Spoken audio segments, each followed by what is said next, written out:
Did you know that there's a plant strong enough to replace plastic, oil, and building materials? That the same plant has been cultivated for industrial purposes for over 12,000 years. Yet it's been classified as a Schedule I controlled substance drug by the U.S. government. Nope, not marijuana, hemp.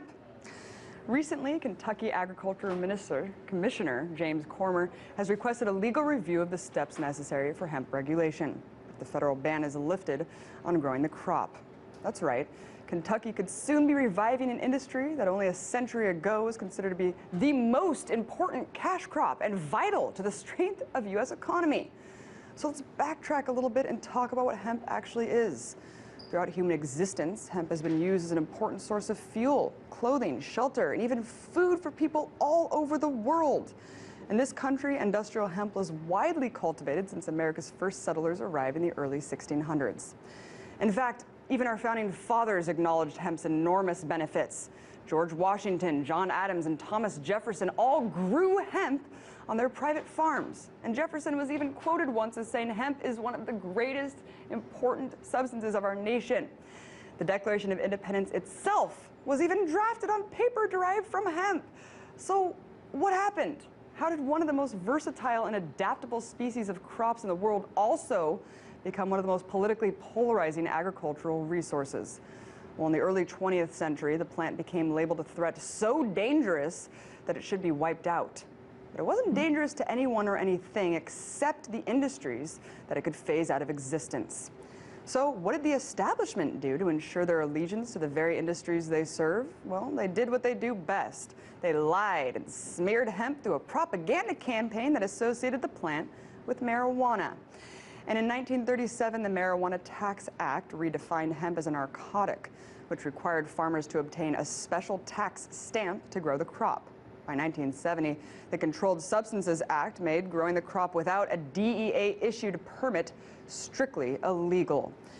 Because of the government crackdown on the crop, it has a negative association. And at this point, you still might be confused because of years of being brainwashed to think that hemp is exactly the same as marijuana, or that its close association with it must classify it as a drug. But this couldn't be farther from the truth.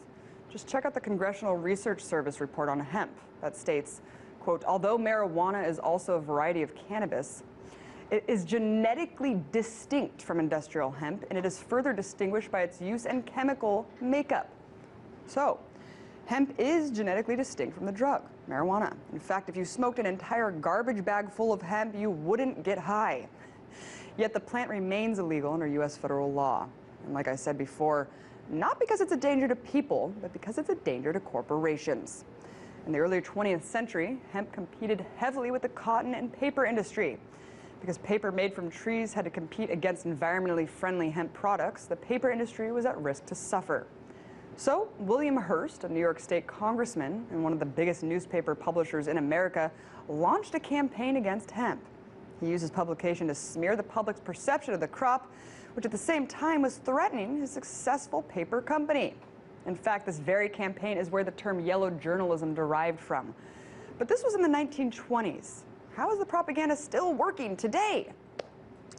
Because the threat hemp poses isn't limited to paper. Reviving the industry could potentially devastate the profits of huge corporations that manufacture lumber, fossil fuels, steel, alcohol, and even food, among many other things, including this. In 1941, Henry Ford even built a car made almost entirely from hemp.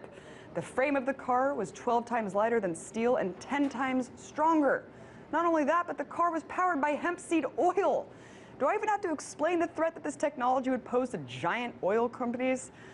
Processed hemp also creates one of the strongest fibers we know of, providing all natural materials to build homes, ships, trains, planes, and automobiles, and practically indestructible clothing. Furthermore, hemp seed oil can be made into lotions and skin creams. The practical applications for this plant are limitless, and the reason it remains illegal is simple.